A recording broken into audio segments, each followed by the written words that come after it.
Hello everyone. In this video we're going to learn how to rationalize the denominator of a fraction like the one seen here, where the denominator contains two terms and each has a radical expression in it. Now, in order to rationalize such an expression, which means basically to make sure that we get rid of any radicals in it, we're going to have to remember a handy rule from the past, which was basically f plus L times f minus L. Remember that two expressions like this, which look almost exactly the same with the terms being the same, but the operation being different. One is being in one expression, the two terms are being added. In the next one, they're being subtracted. They're called conjugates. And when you multiply two conjugates, you end up with a difference of the squares of the original terms. So using this, we notice that if we take square root of 3a plus square root of 7b and multiply it by its conjugate, which is square root of 3a minus square root of 7b, we can apply this rule with f being played by square root of 3a and L being played by square root of 7b. So we end up with square root of 3a squared minus the square root of 7b squared. And of course, the square root of any number squared, if you recall, is itself. So this is a universal rule. This works for all x belonging to R. Whether this symbol here means for all, this means belongs to. So this means for all real numbers, whether they be positive, negative, or zero. So here we're going to end up with 3a minus 7b.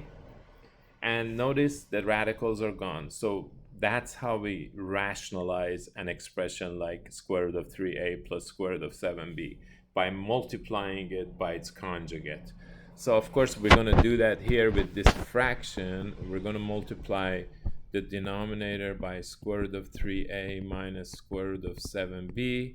But given that this is a fraction, we have to do the exact same thing to the top. So we'll multiply the top by the exact same expression, square root of 3a minus square root of 7b. And so now on the top, we have square root of a minus square root of quantity, square root of a minus square root of b.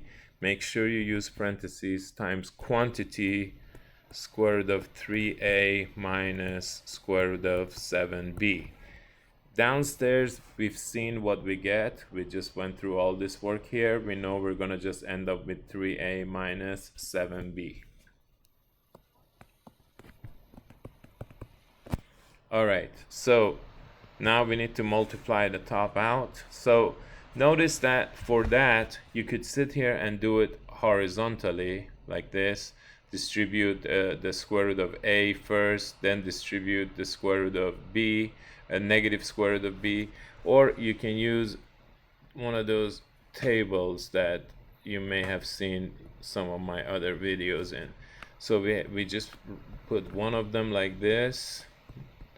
So there's square root of a minus square root of b. We listed it vertically, and we can put the other expression horizontally like this.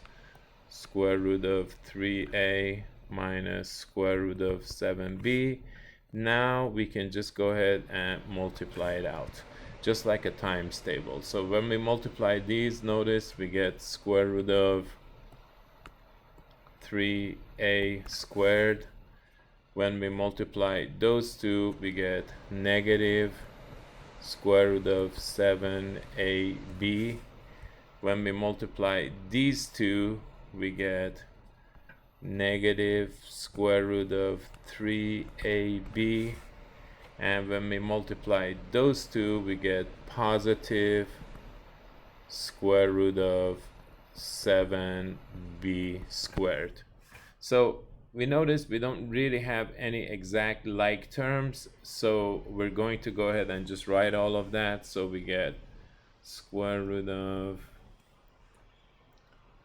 3a squared minus square root of 7ab minus square root of 3ab plus square root of 7b squared over 3a minus 7b.